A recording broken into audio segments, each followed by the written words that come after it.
Alhamdulillah Rabbil Alameen. Salatu wassalamu ala Sayyidina Muhammad wa ala alihi wa sahbihi ajma'in. Dear brothers and sisters, Assalamu alaikum wa rahmatullahi ta'ala wa barakatuh, and welcome to Islamic Oasis Live.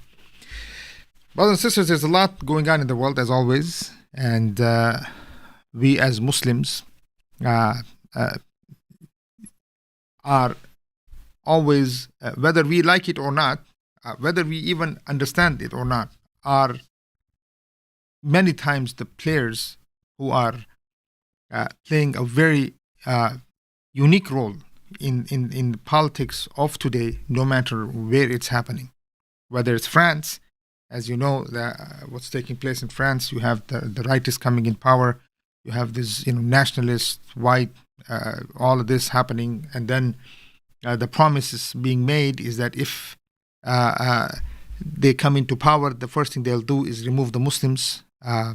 That's you're seeing what we're seeing in the United States.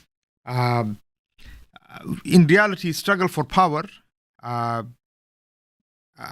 seems almost even those who are in power are struggling to keep power, and the others not knowing where to take the country in what direction. Then you have the petrodollar situation going on. The media has been talking a lot about what's happening to what is going on with the dollar. As we call, currency wars, the role of petrodollar. Then what's happening with Lebanon and Israel situation in the south of Lebanon and north of Israel. What is the reality behind this situation? Is it going to be war? Can America expand this war? Can Israel exist if this war is expanded? On the top of that, the situation in Kenya with the IMF, the role of the IMF, and what could be another problem with Kenya. As you know, it's another border to another Muslim land, Somalia, and then the Syria and Turkey situation. There's a lot to discuss, a lot to understand and unpack. And for that, we have our own, our brother, our dear brother, an analyst, researcher, writer, activist, very deep into understanding the affairs of the Muslim lands, our brother Adnan Khan. Brother Adnan Khan, welcome to Islamic Oasis Live. Welcome salam, Sheikh. How are you? It's good to be here. Alhamdulillah, Rabbil Alam, Sheikh. It's always a pleasure to have you.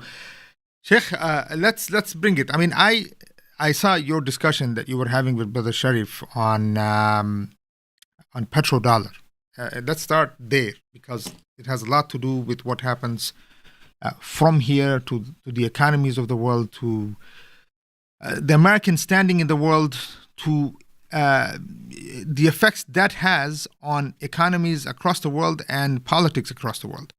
So, Sheikh, there's a lot going on in the news. People are talking about, is American currency dying? Is that a reality, or is it that the Muslims, especially Saudi Arabia, maintaining American dominance? I mean, what? That's another issue, I'm sure. What is American dominance today? But are we maintaining it? Well, absolutely. The day this petrodollar deal was made in 1974, effectively Saudi Arabia gave a leg up to America. It aided, became a pillar of the American empire. America owes, if you had a friend who lent you money, you owe him a debt. That debt allowed him to invest in his business and grow it, and he became a billionaire. Saudi did that 20 times over on this particular occasion. You have to keep in mind that the reason why the petrodollar came to existence is because the system America created after World War II, where $35 an ounce would get you your gold, and most of the world's gold was at Fort Knox. America had all the world's gold, or most of the world's gold. They only took gold as payment during World War II. They didn't trust any other currency. America was able to establish a new system, the Bretton Woods system, after World War II. It had all the world's gold. It was the last power standing, and the European powers were all devastated because of the war. America did that, but then America had a problem. As the 50s, 60s went on, America was spending lots of money on the Vietnam War, to the point where there was more dollars in circulation than gold. So this became a problem. So when the Europeans started withdrawing a lot of their gold from America, America stopped converting dollars into gold. And then they realized we got a problem here. One of the reasons everybody needed a dollar was because America had the gold. Well, if you're going to stop converting dollars into gold, why does the world need dollars? So what America then did is it turned to Saudi Arabia. It said to Saudi Arabia that, look, we'll provide a security guarantee to the monarchy. We will sell you arms. And if you can export your oil and only accept dollar as payment, we can make this deal work. And at that time, Saudi was emerging as the world's largest oil producer. It was emerging as the world's largest oil exporter. So if you're a European country, you would need to buy dollars first, and then you pay Saudi Arabia, who would become the largest producer of oil. So by Saudi doing that, it forced other countries to maintain reserves of dollars. And remember, the dollar is America's domestic currency. It's nobody else's currency. America can print the dollar and buy oil.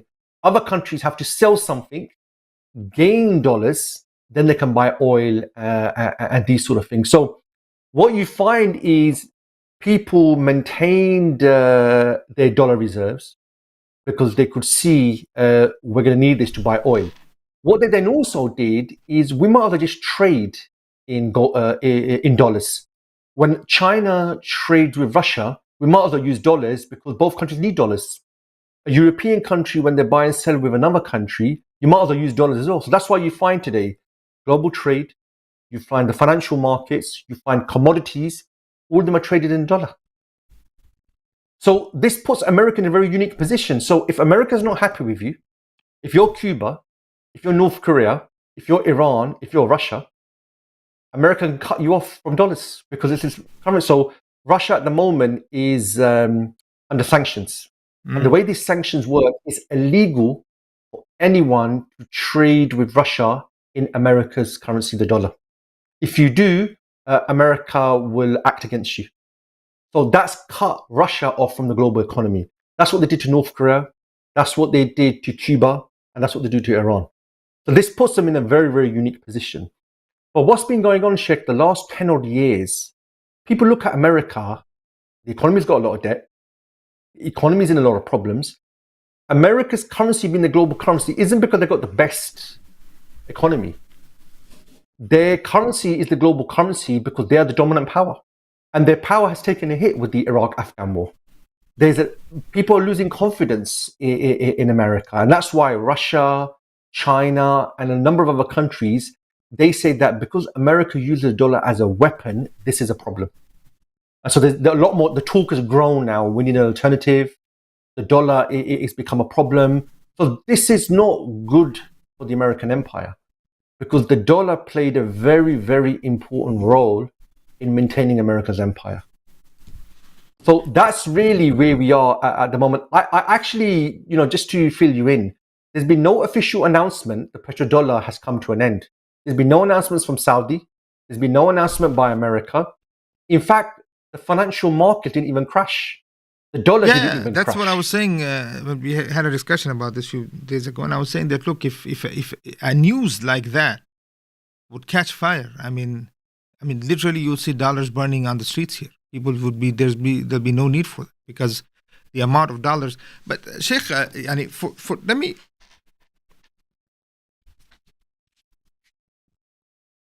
So the question here is, is it that the Saudis or the Muslims, they don't realize the power that they have in order to literally contain the U.S. U.S. is always trying to contain everyone else. Contain China through currencies, contain Russia through currency, contain anybody else that they cannot contain through war, direct war, physical imposition of war. They are containing them through currency wars. So how does this work, Sheikh? That let's say if how are they able to print so much and still not be in debt? And if they are and they are in debt and they're not having to pay their debts. Mm-hmm. So America is in debt. America's debt is about 35 trillion now, which is just more than its economy. The debt's only going to get worse. In fact, America now, having debt is normal. That's just become the normal stuff. So the debt's growing now. So I think last year was the first time the interest payment on the debt alone is 1 trillion a year.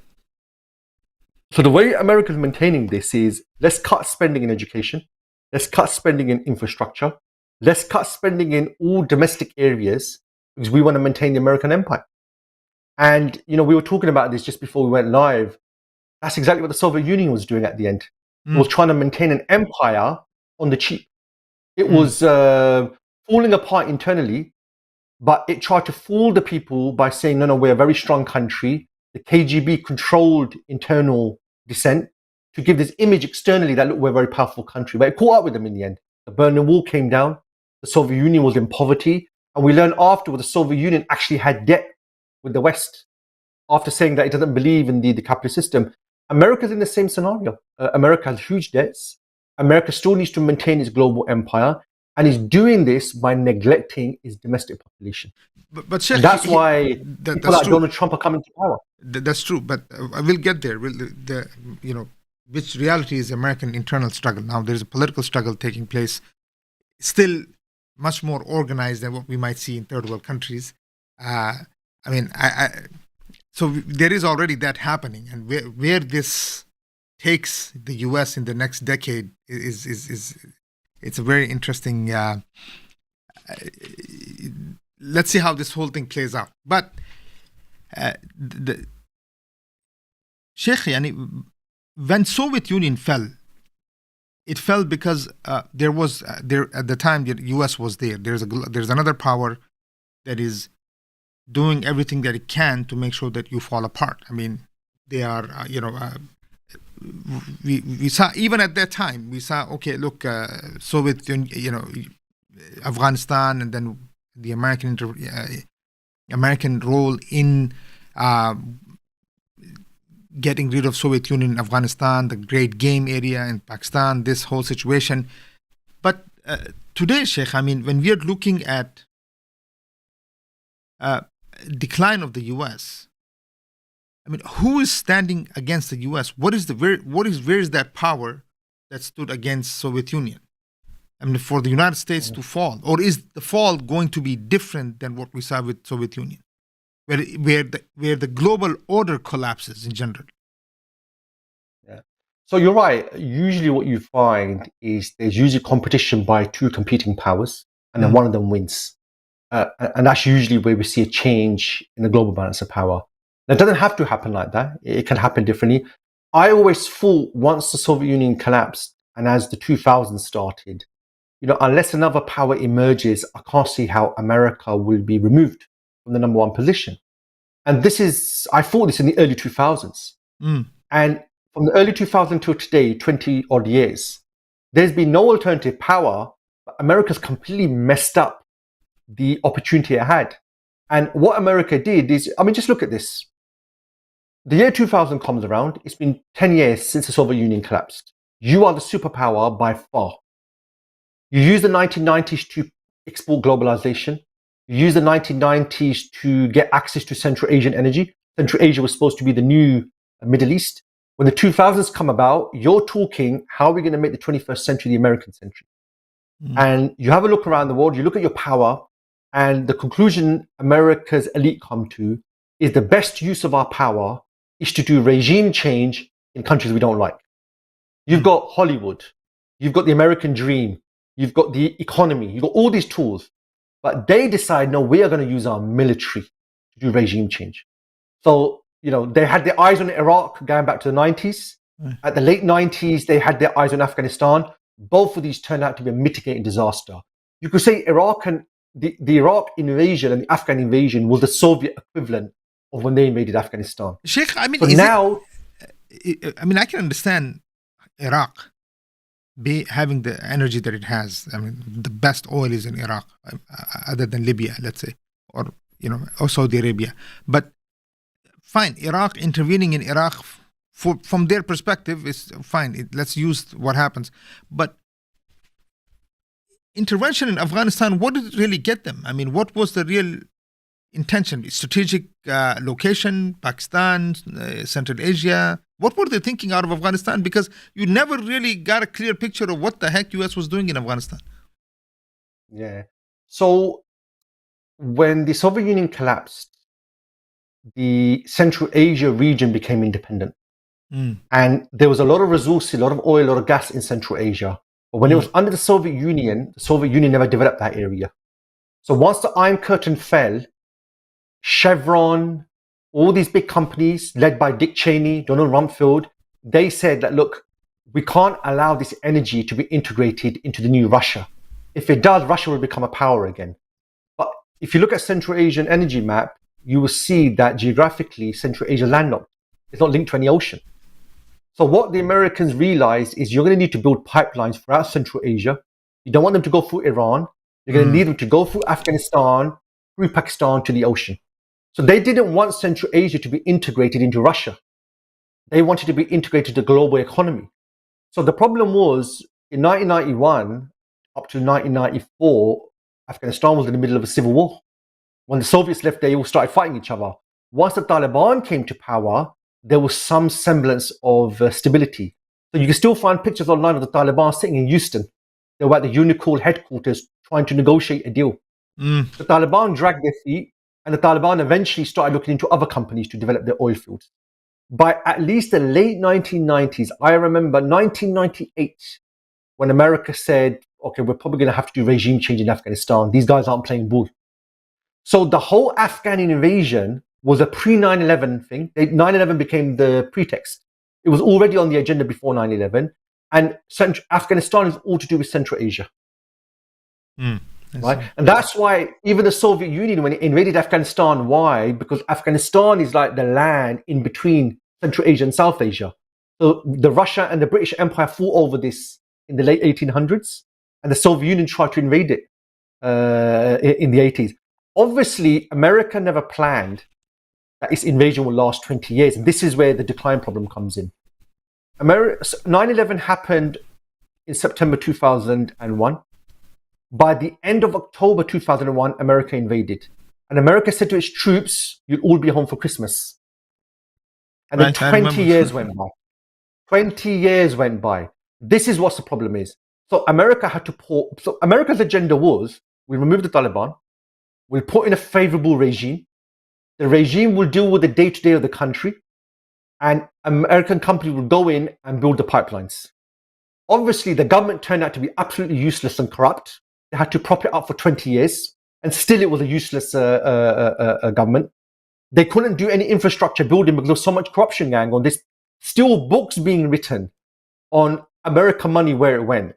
And now we know, you need to read the Afghan files, which was by the New York Times editor.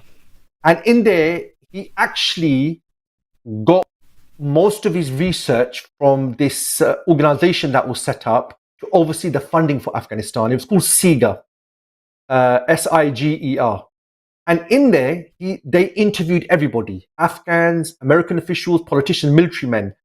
And when they were interviewed, this information was never going to be made public. It was internal. But when they were doing the interviews, the war was going okay. As the war went really, really bad, all this book shows, all the interviews show, the military didn't even know, are we here to uphold the regime? Are we fighting terrorism?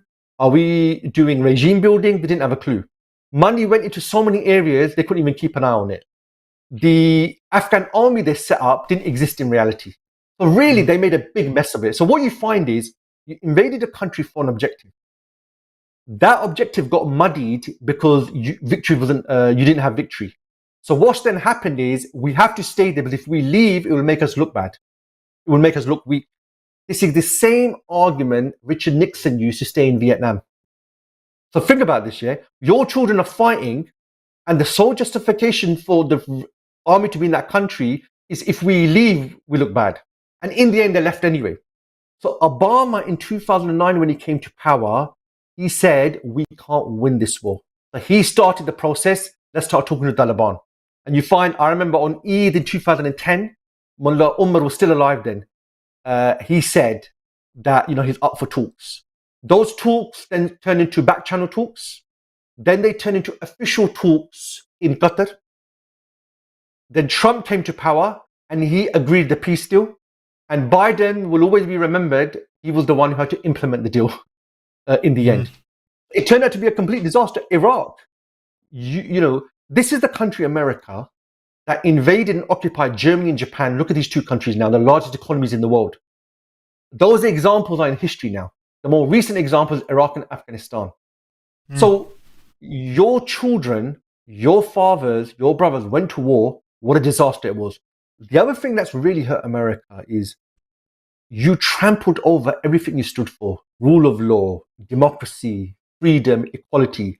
They trampled all over that to maintain the occupation. And this reminds me, when the Berlin Wall came down, everybody expected the Red Army will be sent in to put down the rebellion, because the Berlin Wall coming down with a rebellion against Moscow. And when you rebel against Moscow, they send the army in. That's what they always did in Czechoslovakia and Hungary before. When the Red Army didn't go in, what that meant is the Soviet Union is finished. Sheikh, for the It US, has no more power. For the US, the Red Curtain or the Iron Curtain or the Berlin Wall, is it Gaza? Yeah.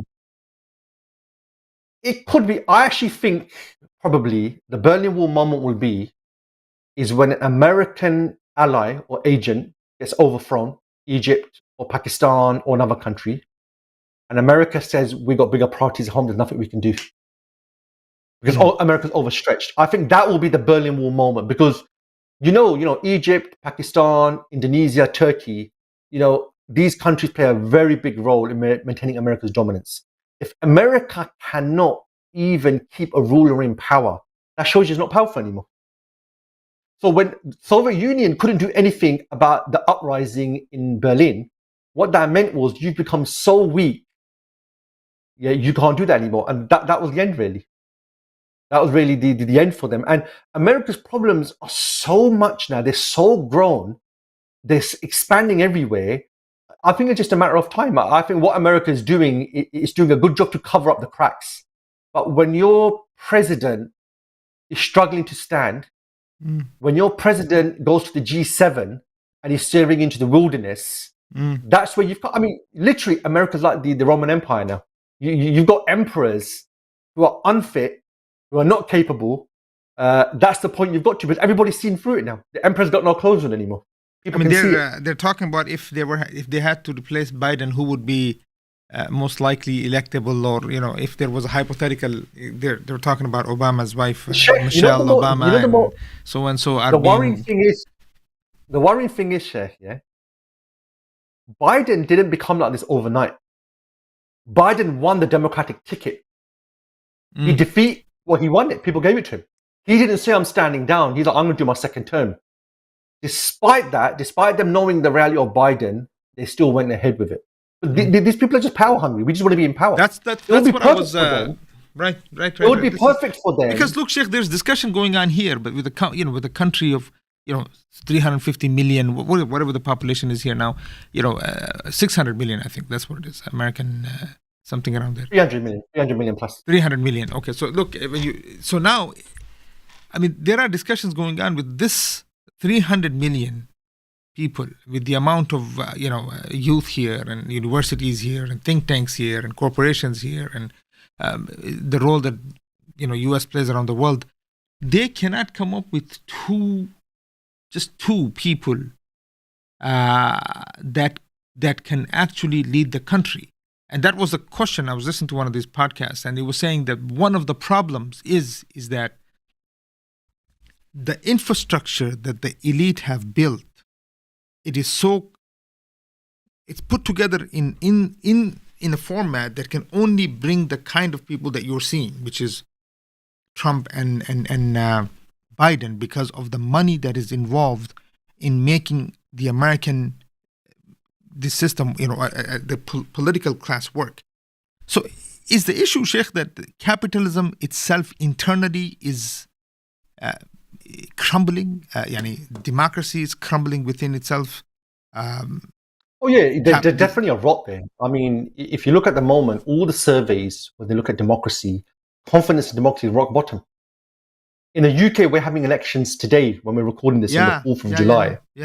And only 12% have confidence in politicians. The tax man is more popular than politicians. Yeah, because that's a scenario. Your money. People can see. Yeah.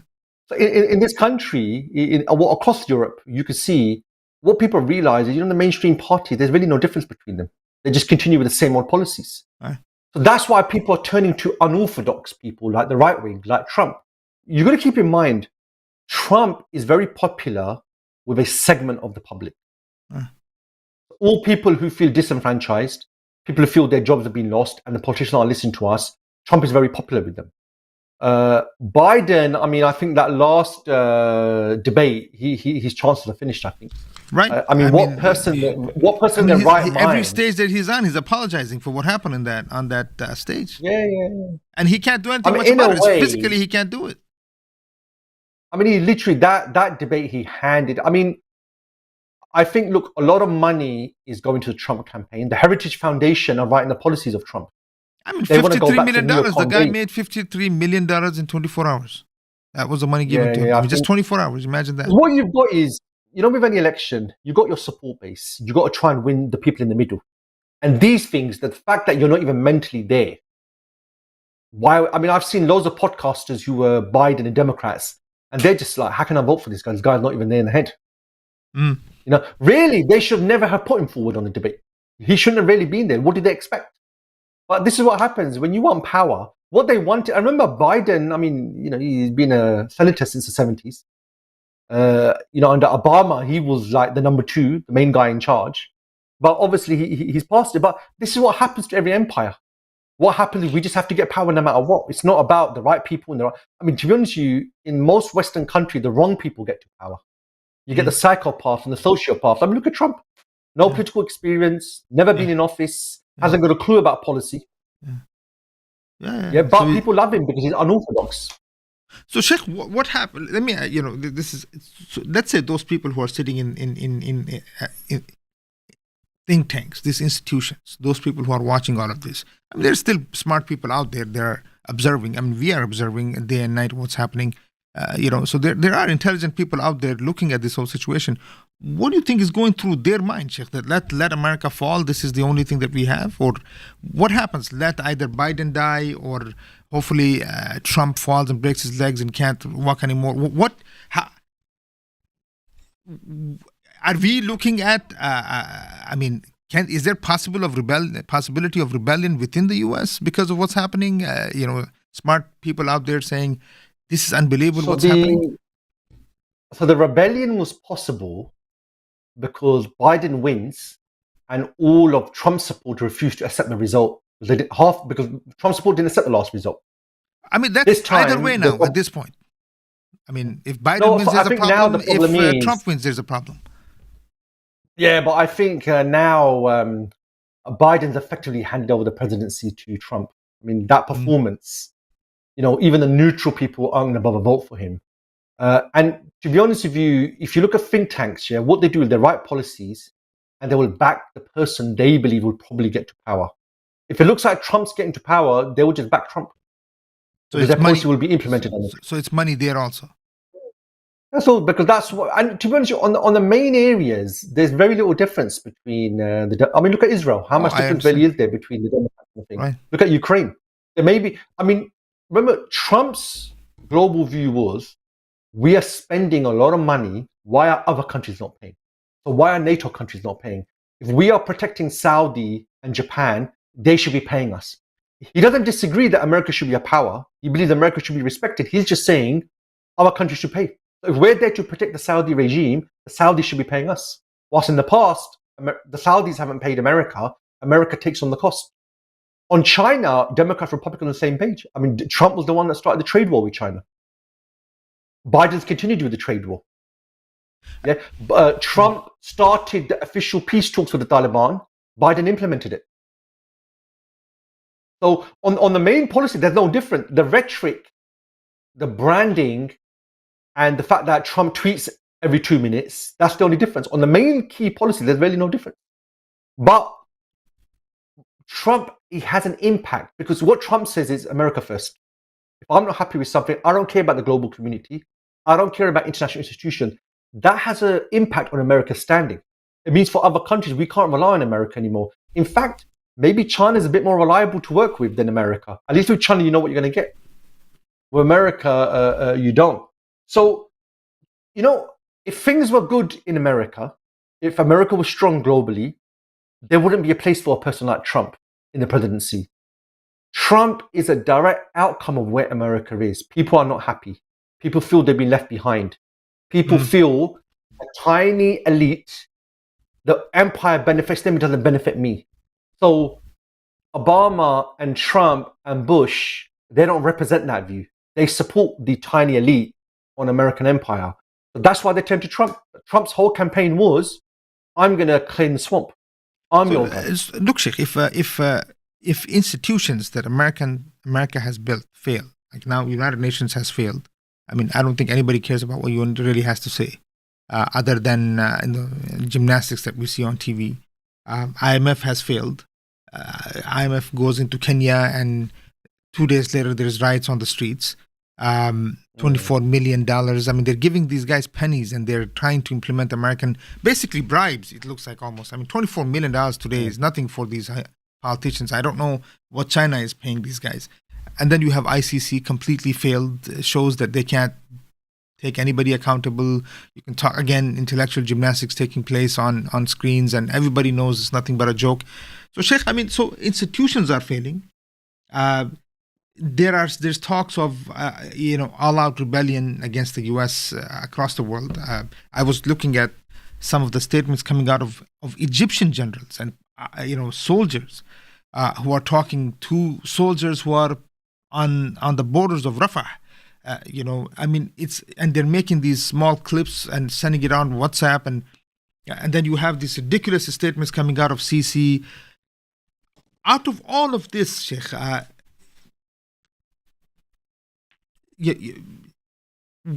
so Saudi Arabia still protects the American empire. What is America trying to do now? What happens? Trump comes in power. What is it trying to protect? What can it protect anything other than just trying to keep its own country in, stable? So what you tend to find is when you get into the situation where the country is being pulled in different directions, a decision is going to have to be made. We're going to have to give up some of the things we were doing.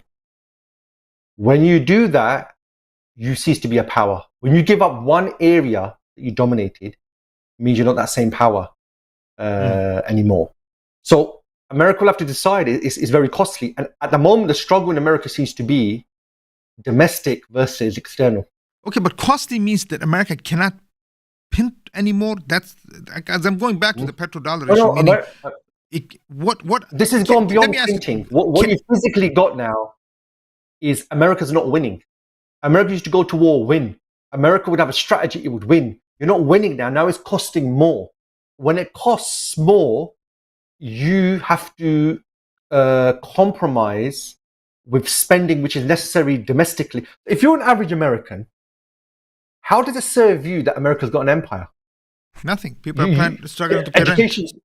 Education's too expensive. Tuition fees are too expensive. Oil prices are too expensive. Why do you care about? Empire only serves a tiny elite. And they keep selling it to the people. The empire is good for you. If we don't, nobody else will. If we're not over there, terrorism will come here. People have seen through all of that argument. That's why they voted for Donald Trump. So I've always found this very interesting. Throughout America's history, majority of people have always been isolationist. They believe America should play a role, but we should just trade. We should have good economic relations, but we shouldn't be like the Europeans where we go to war.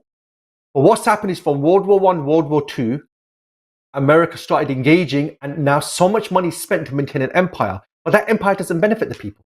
And people can see through that now. So what you're going to find now is, for example, in Texas, they say we're being invaded by Mexico. What's the federal government doing about it? And the federal government's like, that's a local issue. You guys got to deal with it. They're saying we're being invaded. The central government isn't doing anything. We think seceding from the union would be a better opportunity for us. That now you've got problems, because remember, the United States coming together is what made them to an empire. If now people are saying the United States doesn't work for us, you've got a massive problem. And what's really funny with this is exactly how America interferes in other countries. There's a problem, America says we'll help you, and it uses that to interfere and divide the country. That's exactly what's going on in America at the moment. That's exactly what happened at the Soviet Union at the end. The different areas didn't want to be part of the USSR. They wanted to be separate. Estonia, Germany, Romania, Bulgaria, they all wanted to be separate. You've got that now starting in America. So this is not going to get better. This is only going to get worse. So the way you deal with this, and if you remember Gorbachev, how did he deal with this? Let's forget the Warsaw Pact. Let's just make them separate countries. You make them separate countries, you are no longer a power anymore. So the reason why this is a valid opinion is because the circumstances America's in is too costly.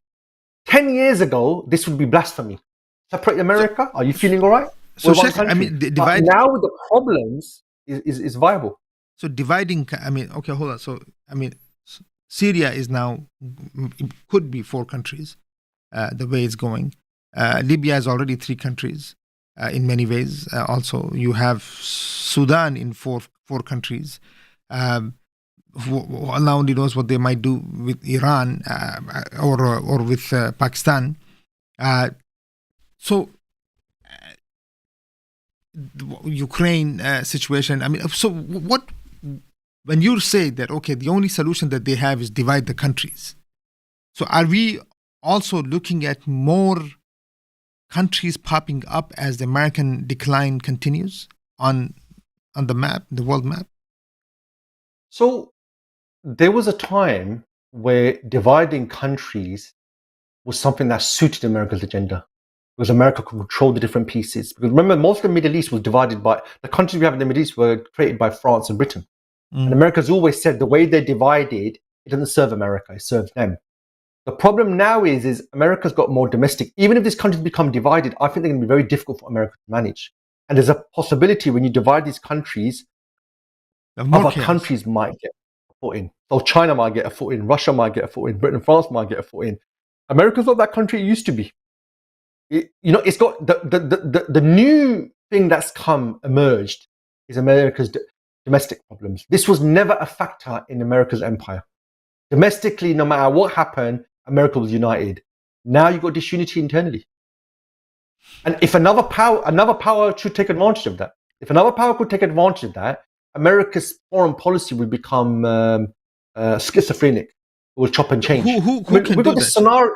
Who can do that? Who is there? Well, that's what I was asking. Look, that was the original question here also. That, okay, well, Soviet Union, there was United States. And then they were able to do it, to make it happen, where the collapse happens even faster. With United States, who can intervene? I mean, other than, I don't know, Russian intervention has been always talked about in the elections here, but can China really intervene? Who can intervene? So China really, I mean, America, the only country it really fears, the only country that's on the up for America is really China. That's the country they fear. So intervention here means what? That China goes and says, we're going to take Taiwan? That's intervention. Yeah, so America fears that because China's rising, China could become the dominant power in Southeast Asia. And America's global power is built upon America dominates every region. So, okay, we could argue if you lose one region, not the end of the world. If you lose one region, that's a reduction in your power. It will start a whole process. So America doesn't want to give up any region. However, China is in the region. China is the only one growing at the moment. Its military is growing, its economy is growing. America's military is overstretched. And China doesn't have to worry about having a military all over the world. China's only worried about its own region. So America for a long time has identified China as being the long-term challenge, long-term problem. That's why there's a trade war going on at the moment. Every free trade idea America believed in is stepped over it.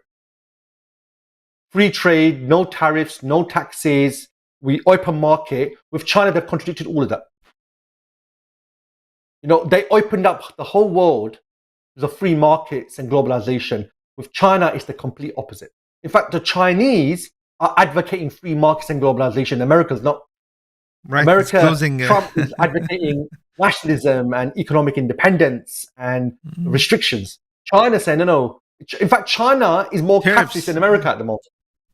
That's the scenario we've got. In fact, America seems to be becoming more communist. More and more restriction, more and more monitoring of the population, more and more government intervention, more and more restrictions on trade. I mean, you couldn't make this up. I mean, if you were to say in 1991, the next communist country is going to be America, people would have laughed at you, but here we are. Sheikh, let's go to another thing, and I don't know if how this would be related to petrodollar, but in some ways I think it is. I mean, look, Saudi played a huge role in what happened in Syria. I mean, the Saudi money, the Gulf money in general, really played a huge role in making sure that the Syrian revolution fails. And now we have a situation going on with Sham again, which is I don't know how we can connect this. I mean, it's connected, but if I want to see how you look at the situation. So you have south of Lebanon, which is next to Syria. It seems that the people inside Syria are waiting for this so-called Hezbollah to collapse, and if Hezbollah does collapses, that's one more tool that the Americans or even the Iranians or anybody else in the region has in order to intervene inside Syria, which means because that's what they did. They used Hezbollah in order to kill thousands of people inside Syria to basically contain the revolution.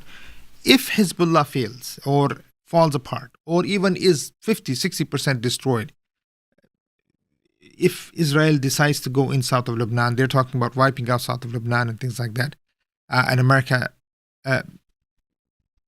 intervenes. Not sure how this will go. What are we looking at when we look at this map of Sham with Gaza the way it is? One can say that, okay, this is to pressure Israel to make ceasefire with Hamas so that Hezbollah kind of stops doing what it's doing, so that they can bring back 60,000-70,000 people that have moved to Tel Aviv back to the southern or the northern Israel territories. And because it seems like even the territories that they actually have is shrinking. So in many ways, Israel has actually shrunk in the land that they actually control. And then you have the Lebanese situation in if this war happens. What are you thinking, Sheikh? When you look at the map, where is this all going? Will America intervene in what Israel wants, that American intervention, and they intervene in the situation or fight in the situation or contain the situation? What are you thinking? Mm-hmm. So in the Middle East specifically, America, the tools it uses to control the region are usually agent rulers. It creates a balance of power. It supports different powers, even against each other. It has a military presence in the region as well, which hasn't been great because of what happened in Iraq. So what you find is, you've got the Gulf countries, you've got Saudi, you've got Egypt, you've got Iran, you've got Israel, and it's always played them all off each other. So obviously there are underlying tensions between different countries. So the Gulf countries, Saudi, have always been competing with each other. Saudi and Iran have always been competing with each other. Then you've got Israel on the other hand. Iran, funny enough, Iran was actually the closest ally to Israel under the Shah.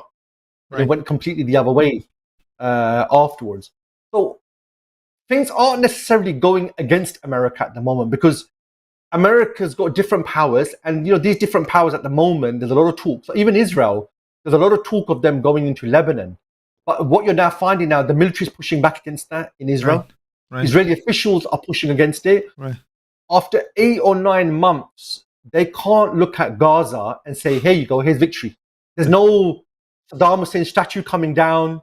There's no capture of Kabul moment. They can't say that. In fact, when Netanyahu keeps saying that our ultimate goal is to eradicate Hamas, his own military laugh at him. They have openly said on record, you can't eradicate Hamas. Hamas is an idea. I think they've actually created more Hamas members now than... And then don't forget, about 2 or 3 weeks ago, Netanyahu went on TV and criticized Biden for delaying an arms transfer to Israel. Right. Yeah. So if they go to war with Hezbollah is a completely different proposition, much more capable. It's not Hamas. Much more capable, more missiles, long-range missiles that can go further into Israel. Yeah, I've heard about 1 million missiles. I don't know if that's how true that is, but... They will need American intervention. Without America, this ain't going to happen. Now, I actually feel, the Hamas issue, sorry, not Hamas, Hezbollah. The reason why Netanyahu is doing this is there's pressure on Netanyahu to agree a ceasefire with Hamas, agree a ceasefire in Gaza. which is something he doesn't want to do. He wants this to be an open-ended conflict. Every time the pressure grows, he then proposes another front or another attack they're going to do. I think a lot of this is talk to scupper any permanent negotiation. But at some point, if you do this 5 times and you don't act upon it, you look weak, isn't it? Putin said 5 times something about nukes. He didn't do anything with nukes. But now people won't take you seriously. So we'll have to see. There's obviously been tit-for-tat attacks between Israel and Hezbollah in the south of Lebanon. So there is an issue there. But the Israeli army is going to be overstretched. Already, all their forces are in Gaza. They are taking land and annexing it in the West Bank. You've got to have army there. If you open up another front, you're going to overstretch yourself. But their view is America will come to our aid. And remember, in America, the Republicans support Netanyahu because he weakens Biden. Anything Netanyahu does that makes Biden weaker, they support Netanyahu over it. So when Biden doesn't provide enough arms to Israel, they criticize him. Why are you not providing? Israel is our number one thing. So the Israel, Hezbollah, America triangle, as bad as it looks, it's not actually that bad in reality. It still has the potential to escalate. Yeah, Netanyahu could make the wrong move, but Netanyahu knows his hands are tied. At the end of the day, your army's against you on this issue. And also, he could be overthrown anyway. His coalition government is just barely functioning at the moment. Right, barely intact. Yeah. So I think that was something to watch. I mean, you mentioned Saudi. Look, many Muslim countries got involved in Syria. You had Jordan, you had UAE, you had Qatar, you had Saudi. Now we can look back and see what they really did. Because I remember at the time, many people supported them, what they were doing, and many people even thought they were helping. What each of these countries did is they got involved in one region of Syria, they backed a group, they armed them, they funded them, and those groups fought. Slowly, these groups then were forced to enter into negotiations, go to the conferences. Where are these countries now? And where are those groups? Those groups are either finished or those groups entered into negotiations with the regime. So Turkey, Saudi, UAE, Qatar, they were not on the side of the people. What they did was make sure that people never succeeded. How did they do that? You support the people, you arm them, then you make them dependent on you. And then you can impose upon them, you need to go to those talks in Geneva. You need to go to talks in Sochi. What were those talks? Those talks were rebels, international community, and representatives of the regime. Then sitting at a table talking. That's where we are today. What these countries did, they did the dirty work of America. Rather than America putting troops on the ground, they got involved. Now, Saudi probably did this because, oh my God, UAE's there, Qatar's there, we got to be there. But these countries are Muslim countries. What you find, Sheikh, they get involved in loads of issues. They always have. But the issues they get involved in, there's never an end goal. And the end plan is never theirs. It's always America's or someone else's. Why on earth are America, Russia, and Europe having talks about Syria? Why are the Syrian people not having talks about Syria? Right. They were never on the table. They took over the future. And how did they achieve that? By Qatar, by Syria, by Turkey, by Jordan getting involved, messing up the ground, and enforcing that reality. They have always done this. MBS admitted in an interview with Washington Post, the lady asked him, your Wahhabi policy. And he goes, look, I admit, my uncles, they went too far with supporting the Wahhabis. But he said, look, you have to remember, the reason why we built mosques around the world, the reason why we supported the Wahhabis, is because the West wanted us to do this in the Cold War against the Soviet Union. So he's admitting there was no Saudi, because everybody believes Saudi is becoming a power. Saudi's building mosques. Saudi's got this Islamic policy. It did Islamic things on paper, but it was doing them to aid the West. And this is what all of our rulers do. Our rulers get involved in the details of Western plans. The plan is Western. The end goal is Western. The means to achieve it is our rulers. And Erdogan is no different as well. Where's Erdogan been the last 8 months? All the years he spoke about Palestine, all the years he spoke against Israel, where have you been for the last 8 months? Let me ask you another, let's say a policy question, Sheikh. So I was looking at, I'm taking you a little bit in a different direction here, but it comes back to what we're talking about here. In all of this discussion that's happening, whether it's in Lebanon or Palestine, Turkey, Sham, the whole, Saudi and all this.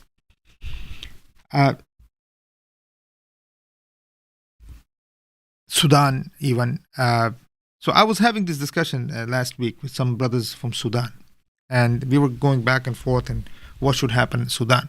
So there was this scenario that was played out, and we were talking about what happened, let's say, in 1940s and 1930s. And one of the questions was that, look, when Soviet Union came into power in Afghanistan, or at least it was influencing, trying to influence Afghanistan and things like this, and then through Afghanistan, the rest of the Muslim world, at least Pakistan and those areas.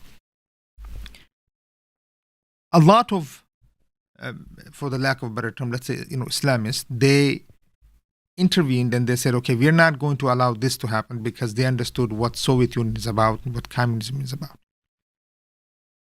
But then the contradiction that a lot of secularists or those who were becoming communists saw was that the same scholars were then backing the British or the Americans and saying, we don't want this secular power, this communist power, this ungodly power, but we are willing to back this ungodly power, named United States or Britain or whatever. And so there were those people in the middle looking at this scenario and saying, we don't understand, do you have any principles? You call yourself Islamist, you call yourself Muslim, you call yourself scholars, all of this. And then this is the game that you continuously play. Now, we are seeing that same kind of, the continuation of the same type of mentality within the scholars, within the Islamists today. So, Sheikh, now, where do the Muslims go in all of this that's taking place? What happens to the Muslims in Syria, Turkey, Lebanon, Palestine, Sudan, Saudi, all of this? Are we looking at the same type of endgame with maybe China at the helm, or where can all of this, where is this going, Sheikh? I mean, do you see, we talk about the Khilafah, of course, and then you have, is that a possibility now? Is it more of a possibility today than it was yesterday? Or are we going to fall in the same trap that we fell in the 40s, 30s, 20s, just maintaining coming of another superpower? Well, I mean, you're absolutely right. During the Cold War, many Muslims didn't see that the West had its own agenda, that the battle with communism was really between the West and communism, and the Muslim world got caught in between. And so obviously the Muslim world took a lot of help from the West in order to deal with the Soviet Union. And then once the Soviet Union's gone, you see the West had their agenda for the Muslim world. Now, the fact that during the Cold War, both the Soviet Union and America saw the Muslim world as a key area. The fact that after the Cold War, the two countries America invaded, Iraq and Afghanistan, are in the Muslim world. That shows you America views something special, something very unique about the Muslim world. It's in a strategic location, it's got resources, it supports the rulers because the rulers will support them. So all of that should show us the West actually need us for their agenda. We don't. The fact that they need you shows you that you've got the strength. Really, your last point about the Khilafah, the biggest obstacle for Muslims to be independent, for the Muslims to have a Khilafah, they're not physical issues. Our lands are poor, even though we have wealth. We have poverty, even though we have resources. We lack infrastructure, even though we've got commodities and raw materials. The problem isn't material. The problem isn't we don't have it. What we have is rulers who maintain the status quo. And then secondly, we have people who maybe don't have an understanding of how would Islam work in the modern day. Because if you think about it, in any other place in time, why would you put up with this? If you lived in Pakistan, why on earth would you put up with the system when it's failed you time and time again? And that's what I'm saying. That look, you have Taqi Usmani coming and talking the nonsense that he was talking. I mean, that we have to maintain the nation states, and so I mean, can't that actually give birth to a whole another?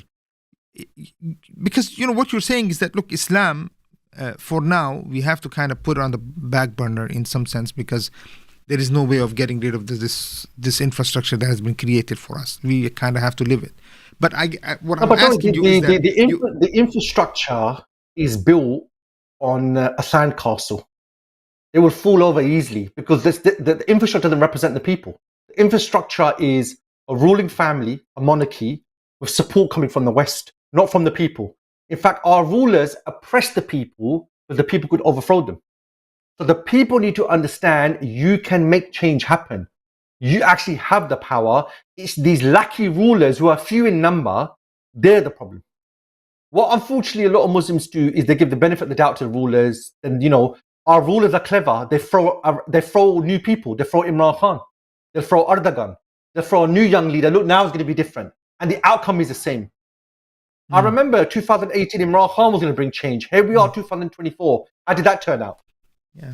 Are you shocked that Imran Khan turned out to be no different to all the previous leaders? No, why are we surprised? I'm being even a bit what more did people think particular was going to here. happen? No, obviously it's. I mean, it's out there to be seen, and it's very clear for people. But this generation of Muslims today, right, the young generations, let's say the thinking, at least people who are actually thinking. I'll give you an example. Look, I was in Turkey, and there's always these discussions that happen within a lot of young Syrians that are they're young, you're talking 17, 18, 19, all the way up to, let's say, in their 40s, they're 40s, 50s, ex-leaders, this, that, and the other, they're all in the universities, but they have these weekly talks, monthly talks, that happen openly in universities, right? They're just discussing the future of Sham, the future of Syria, and it's attended by a lot of people. But Sheikh, Islam barely plays a role in their discussions. Very secular-minded, very, because when you talk to them, this is what they say. Where are, the Muslims, there is never, they don't stand on any principle. They saw the best of their scholars backing, even Bouti, if you look at what happened in Syria, for instance, like they bring that up and they say, look, this guy knew the Arabic language, knew Quran, knew Sunnah, look at the Sufism that he had on, how much he feared Allah, this and that, and he was backing Bashar for the longest time. So, and then you're coming us and you're telling me, okay, I bring Islam, and he says, what are you talking about, and how can you trust you? So what I'm asking you is that, okay, how do we bring clarity in the minds of the people, especially the young generation that has been part of this revolution for the very long time, and especially Syria, 14 years now, 13 years, Egypt, Pakistan. No matter what, whether people saw that or not, what was happening in the era of Imran Khan was a revolution of a type, where people wanted serious change, people were dying on the streets. So what's interesting here is we as Muslims are not the only people having this discussion about our future, what should our future look like. This is a discussion taking place right now amongst the West as well, of their future. What is their future? But they're not happy. They're not happy with the status quo. So this is not unique to us. They're talking about their politician and their system. We are having the same conversation, but we've been having it for a lot more longer because of what's happened in our country. So anything that is similar to what we've always had is going to be a failure. If people believe we should become more nationalistic, if people believe we should become more like the West, we've done that for the last 100 years. How did that turn out? Right. And in fact, the West are not even very Western. How has America been in Iraq and Afghanistan for the last 20 years? Was it by being Western? No, they were walking over all their Western concepts. They were throwing them aside. They were throwing people into Guantanamo Bay who they weren't even giving them a trial. So if we are going to be secular and we want to be like them, they've abandoned their secularism. Right. Yeah. Well, have they abandoned their secularism, or have they Well, they're contradicting it. They're not living by it. They don't have confidence in it. The last week, all I'm seeing is Trump going to churches, talking about forget LGBT, talking about we need to become more religious, we need to have more Christianity in America. So this secular nation that promoted and invaded countries to spread democracy, democracy is like the most rock bottom idea at the moment. Like there's so little confidence in it. So people who still think we should become more Western, the West they're having their second reformation now. They're thinking this isn't working for us. So we have Aqidah, we have Iman. That is our starting point. Now, if you don't understand how that works in the modern day, not a problem. We can talk about that. But what people can't do is, oh, I'm a Muslim, but let's just confine that to private beliefs. When it comes to the world, we'll be something different. What are you going to be then? You're going to be like the West? Well, they're looking really good at the moment, aren't they? So anybody that believes the more Western we become will be good for us, that's proven to be a failure. Now check this out. I mean, now there's another argument, and I'm putting it out there for you because I was watching this, scholarly debate. This man, one of the scholars from Deoband, he was arguing for Pakistani democracy. You see, now there's a whole new thing saying, okay, fine, the American democracy may not work, it's not working. Then there is Bangladeshi democracy, there is Pakistani democracy, there is such and such democracy. And do you think, Sheikh, this is something that's being now put into the minds of the Muslims, saying that, okay, look, it's still democracy, but, you can have your own type of democracy. Is that now is this now a different term that, okay, if democracy is evolving? What you find is, look, the people that benefit from the status quo, they want to maintain it. But the status quo has no credibility.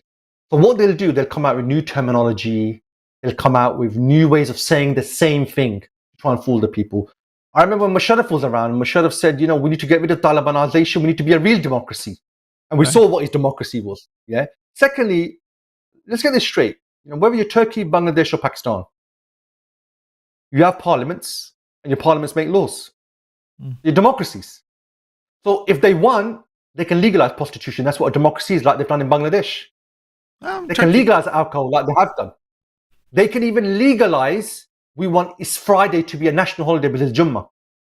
The fact that you can choose, you have a parliament that can choose that, you're a democracy. How are you? You've had democracy, it's been a failure. That's the problem. What happens with democracy is the parliamentarians then, what do? They pass laws that benefit them. That's the whole idea of democracy. What do you think the Republicans are doing when they stand against Trump, when there's a government shutdown? They don't care about the country. They're caring what makes them look good. This is democracy. So what's the difference between Bangladeshi democracy and Pakistani democracy? Well, the only specific difference is the parliamentarians in Pakistan, what's of interest to them will be slightly different to the parliamentarians in Bangladesh. But the fact that both of them want laws that benefit them, that doesn't change. So this is fooling the people. This is trying to say, every leader does this. Oh, we've not really had democracy. Oh, we need to try democracy. You've got parliamentarians, they're all chor, they're all thieves, and they do the same thing. How many times do you need to be told that? That's why the first thing to change the system is you completely get rid of parliament. It's a useless institute. Why do you need parliament for? It's a useless institute. In Pakistan, for example, people don't even rely on the government. The government doesn't exist day to day in their lives. They're so useless.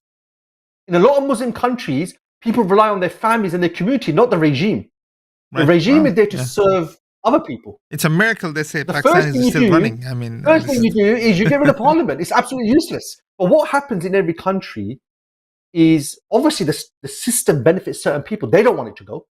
So this is why you have to have a revolution. A revolution is the people who are in command, they don't want to let go. So what you do, the people rise up and overthrow the system. That's why you have revolution. That's why Europe had revolutions. The church used to rule. The monarchy used to oppress the people. People rose up. That's what happened in France and across Europe. Yeah. In our country, they say, no, you haven't had real democracy yet. Has America had real democracy? America's democracy is not looking very strong at the moment, is it? So, Sheikh, let me ask you this. So, regarding this issue here, so Europe is going through elections also. I mean, you got UK, there's elections going on. France, you have Righteous Party, completely nationalistic, whatever. white nationalistic stuff. She makes a promise saying the first things that she'll do is get rid of the Muslims from France. You have books being written, the fall of Europe, or all of these different things that are being done. And then U.S. elections coming up. Again, another white man at the helm, very, on the right, nationalistic, America first, all this. So, is Europe? I mean, when we look at all of this, Sheikh. So, what are you? Where is all going? I mean, as far as for us Muslims, meaning, is this signs for Muslims that they need to think back, to go back to the Muslim world, that the West is shrinking for us? So what you've got going on in a nutshell is Westerners feel their system, their government isn't working for them anymore. They feel their lives are not getting better. They feel their lives are getting worse. And politicians have promised but not delivered. So that's why people are now turning to unorthodox groups and individuals, the right wing, in the hope things will be different. And the mainstream party, to defend themselves, to defend them against their own failures, what are they doing is, oh no, the problem is the European Union. Oh no, the problem is immigration. If we solve these two things, we'll be all right. So blaming immigrants, blaming Muslims, blaming foreigners, this is a deflection tactic by mainstream politicians. Britain has now left it. They left the EU 4 years ago. Right. Majority of people now say if we had a referendum today, we would vote to stay in the EU, because all the arguments to leave the EU were lies. They can see it now. There were lies then that most people could see, but they refused to believe it. Why do people vote for Donald Trump, knowing what his views are on women, knowing what he thinks about Mexicans, knowing what he thinks generally? People vote for him because I don't want to vote for the normal guys. The normal guys don't listen to us. This is what's actually going on. So really, if the Khilafah exists today, you would be propagating Islam to these people. Islam is your salvation. Your politicians have failed you. Your system has failed you. We have a better system. Our system solves your problems. Our system represents you. Our system gives you rights. So the Soviet Union tried to do this. It won many people over. It won many people over in Europe that, we have a welfare state, everyone's equal, until everybody could see you failed. So what's unique in this scenario, Sheikh, is for 35 years, capitalism has had no competition. Why have they got problems? Why are you failing when there's no competitor? What's happened is the truth of capitalism can be seen now. Capitalism isn't about wealth, it's about inequality. Capitalism isn't about freedom, it's about oppression. Capitalism isn't about democracy and representation, it's actually about serving the elite, serving the 1%. People can see that now. At the moment, they can't see an alternative though. That's why there's some talk, can we reform it, can we change it? But people are unhappy. In this, we have an alternative. We are nearly 2 billion people in the world. We have an alternative. We don't have a practical alternative because it's not implemented in any country, but we have an alternative. We should see this situation as an opportunity for us. We were sent here into this world not to make loads of money, not to live a lavish life. We were sent here to propagate the deen of Allah. These people are crying out that as a white, educated Westerner, I thought by living by these ideals of liberalism, I'll be happy. I'm not. And they now think if we turn to the right, maybe things will change. They're going to fail. So really, we're the ones with an alternative. So yes, there'll be a bit of pressure on Muslims for a little while. Even Le Pen in France, she's actually compromised and gone away from a lot of her more radical policies. That's why she's more popular now, because she doesn't say the radical stuff. Yes, she wants to be more strict on immigration and things like that, right? But immigrants make up a very small amount of France. This is something the mainstream parties use, that immigrants are the problem. But remember, most Western countries, their populations are in decline. They need immigration. Why are your populations in decline? Oh, because white women are not having children. Why are you not having children? Oh, because life is there to have fun. Life is not about having children. So your way of life has created a problem that needs you to get immigration. And now you're saying immigrants mostly, wherever they go, they work, they pay taxes. Most research on migration shows that they put more money in migrants than the money they take out. This is a lie spread by mainstream politicians. So what you find with politicians, immigration is the problem, but they keep the doors open for immigrants to come in. Why? You need workers. So they need for economics. So they've got a problem now. Economics, you need workers. Politically, you use workers to hide your own failures. So 14 years today, the government is probably going to change in the UK. And no one's happy with the last 14 years in this country. Look at the National Health Service, look at welfare. Brexit has been a disaster as far as most people are concerned. That's just UK. You go to France, you go to Eastern Europe, you come to America, people are really, really unhappy. So really, this is an opportunity for us to present an alternative. And obviously, we need to work to establish the alternative as well. The best propagation is, that's why, Imran Khan, Erdogan, Mahathir Mohamad, they all say we want to deal with Islamophobia. We want to deal with this negative image of Islam. The best way to deal with negative image is implement Islam. Right. Show Islam how it works. There's a lot of talks going on supposedly with Imran Khan also. I wonder, that's a question for later time, but I've heard that there's a lot of discussions happening in his cell. There are a lot of visitations. People are talking to him that at the end he may be an alternative to keep Pakistan intact, avoid the civil war, any kind of... People are so frustrated that they could bring him back as a face to kind of calm people down again. But Sheikh, before I think in our previous interview we discussed this, that the new regime will probably have about a year before things start to go wrong, and they're starting to go wrong already. Yeah, I've heard. I mean, literally, they're having back and forth talks. I mean, he's giving out statements from the prison. It's something else. But final question, Sheikh. If the currency, let's say the US dollar, can somebody... what's the role of cryptocurrency, let's say Bitcoins? Where is this something that can, prevent inflation?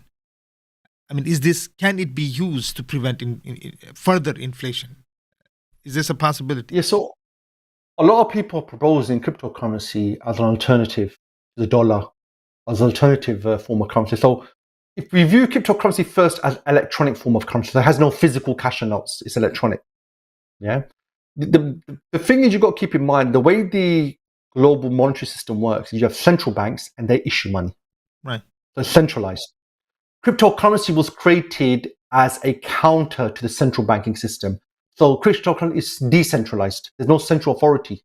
You have many, many people who have access to the ledger system of cryptocurrency, and that's how it works. So even the guy that come up with it was to counter central banking.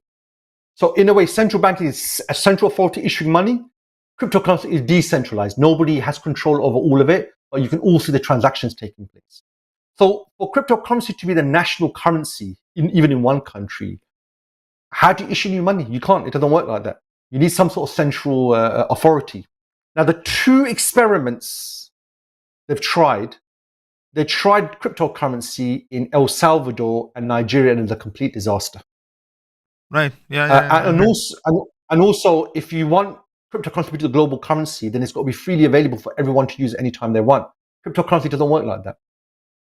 So cryptocurrency is good at national level amongst a few individuals privately, but it's not really suitable yet for the whole world to be using. It's a security issue. Not just security, but cryptocurrency was never created. I mean, Bitcoin wasn't created for this purpose. It was just created that people who don't like the system, they can trade amongst themselves. I mean, you could scale. I mean, the thing that seems to be really being scaled up at the moment is central bank digital currencies, CBDCs. Right. So I mean, so the governments are getting involved in trying to somehow take control. Yeah. So of this what currency. the central banks? So CBDCs, central bank digital currency, right, is the central bank's counter to cryptocurrency. Oh, yes, central banks printed the money. Right. Cryptocurrency was trying to move away from it. Central bank and digital currencies is them fighting back. So what will happen is you have no cash and notes. You have no banks. You just have a central bank, and they issue money, and you use your phone, use your app to make payments. But the central bank controls it all.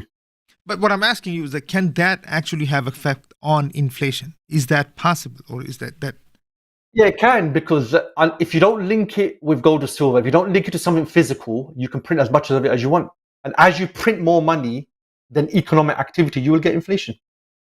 No, but for You currency know, here, cryptocurrency, there's no need for that. Oh, you're saying, but still something has to protect and it give it can. value. So this is it. So usually you'd think the central authority, yeah, they manage it because they know what's going on with the economy. But the central authority always abuses it. So what they do is we're going to war. We don't want to increase taxes. Let's just increase the money. If you keep increasing money, you will get inflation. Your money needs to be in sync with your economic activity. And that's why for millennia, people looked at gold and silver. You traded gold and silver. You could turn them into coins. You can even have money that represents gold and silver. So when I have a note, it's representative of gold, and people have confidence in gold. Yeah. Mm. So that's why the American system is based on just printing. The dollar isn't backed by anything. In fact, you have to accept dollar as a payment because the government says so. It's not because the dollar has some intrinsic value. It's not because the dollar has good economics. It's because the government said this is the only form of payment that's allowed in this country. It's by force. And that's why the value of the dollar goes up and down, because people speculate. They print way more than they need sometimes. I mean, during the bailouts in 2008, when the economic crisis happened, they printed loads of money. So you're going to get inflation. So what you really need is I remember gold was the currency system until 1974. It's relatively recent. Bretton Woods. Yeah. What governments will like is no limits. I can just print. I'm a government. I don't need to raise taxes. I'm just going to print money. They like that system. When you've got gold, you're restricted. If you want to print money, you've got to get more gold. Yeah. So that's the challenge you get. So that's why they will always say gold is old. Gold is, we've moved forward.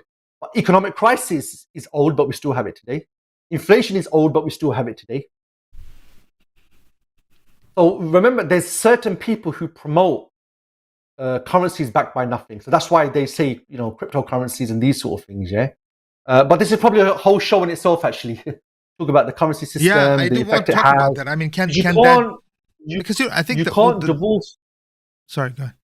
You can't divorce the currency from the broader economy. We have to look at the economy, how it works, what we want, what we don't like, and then what role currency plays. When you just look at currency on its own, gold looks very archaic, looks very old. How is it going to work in modern trade? Yeah. Let's look at the broader economy. If you can have low inflation, if you have certainty, if you can buy and sell, everybody would agree to that. And gold and silver gives you that. That's what I'm saying. If So you it can looks be like very rich, so if you can be very rich, look, yeah, Sheikh, the you'll argument have was economic crisis, you'll have inflation, you're gonna have a problem. okay. So sure, yeah. So the argument was that okay, look, or the counter argument was that there was not enough money in the markets to be able to fund the kind of development that's needed. But that was the American argument in the 70s, 80s, so that they can build the U.S. or infrastructure. They needed the No, money. but remember, the US was built in the 1850s onwards. America became the world's largest economy in 1881. All of that was under the gold standard. All of that was when America didn't even have a permanent income tax. So most of American development happened under the gold standard, not after. 1974, America got off the gold standard. And since then, the debt's gone through the roof. But why would they do that then, Sheikh? I mean, isn't that when they actually needed the money in order to continue or to maintain the What you've development, got or is what? So what you've got is, look, if you're the government, you're going to want to spend in areas that benefit you, that make you look good as a leader. But maybe the people won't agree with it. So if you have got a gold or silver-based currency, you have to really think this through because there's limited gold and silver. If you take away gold and silver, you could print whatever you want. You would just print money all the time because it suits you. So the main area they used to always print money is when they went to war. Now that I'm going to war, we need money. I've got to pay the soldiers. So during war, they would always go off the gold standard. But even if you look at America, all of the times that America's had economic crisis has been when they went off the gold standard. That's when they've actually had those wars. So most of America's development, yeah, all of it was when they were on the gold standard. They have developed outside the gold standard as well, but I would say the development America's had outside the gold system, it only benefited the large corporations and a few people. It didn't benefit the masses. So this argument that, and remember, gold has a 4,000-year history of being money. Right. The dollar as what, 40, 50, 60, 70 years, and you can measure how it's been. Gold has stood the test of time, yeah. And you don't have to trade physically in gold and silver, yeah. You can have gold-backed money. Sure. Which from 1945 to 1974 is what America had. $35 an ounce. You could go to the vaults and get your money if you want, but the receipts which we use as money, that was as good as gold because it represented gold. Once America got off that, now you can just print whatever. So now you find the amount of money is completely out of sync with what's going on in the economy. You're going to get inflation when you do that. That's why you get inflation. It's when that money supply is completely divorced from economic activity, from production, from the daily economic activity. So you find, for example, the economy grows by 2%, but the money supply is growing by 100%. Right. That's why you get. And remember, in America, in most of the Federal Reserve is an independent private company. The Federal Reserve, so it seems like they themselves are trying to make money by printing money. Yeah. No, so think of it like, why is America in debt if the Federal Reserve is part of the government?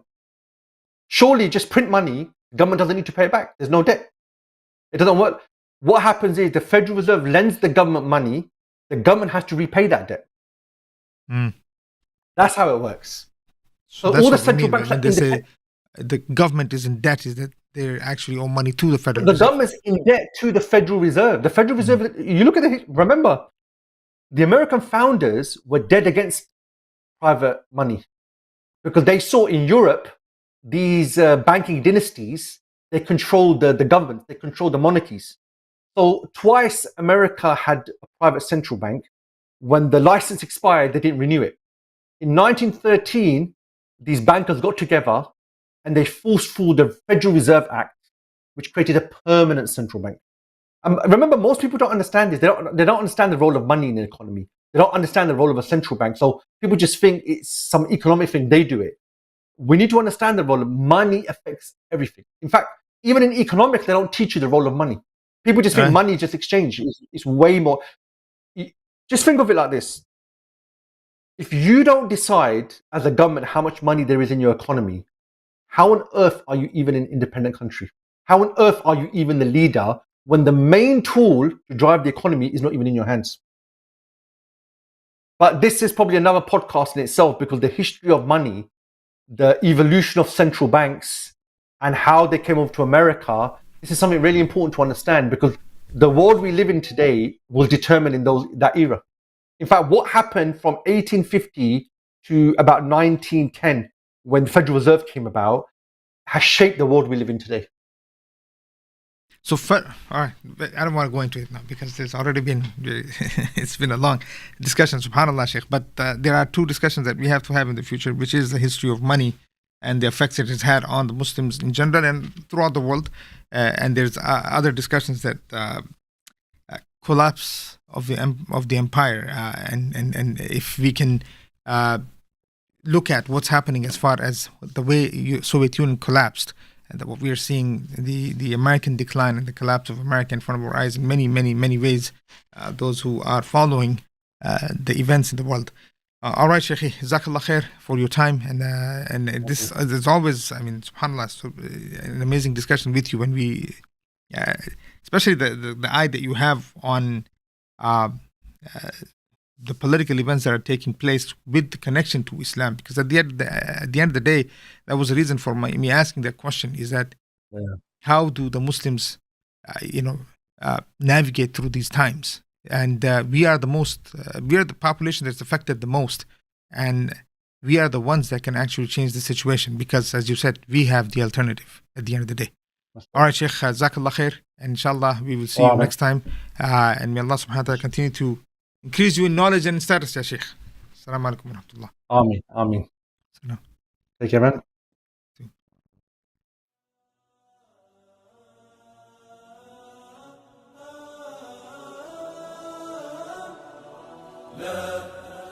لن يطول الظلام ديننا لن يضام نحن جيل الهمام نحن فينا عمر لا لن يطول الظلام ديننا لن يضام نحن جيل الهمام صبح بدا نور ظهر، نجم وشمس وقمر، ألقى على الدنيا الدرر. هذا عمر، هذا عمر، كل البرايا تنتظر أيامه البيض الغرر كي تستفيد من العبر. هذا عمر، هذا عمر. لا، لن تدوم الجراح، بل سيأتي الصباح. نحن أهل الكفاح، نحن فينا عمر. لا، لن تدوم الجراح، بل سيأتي الصباح. نحن أهل الكفاح، نحن فينا عمر.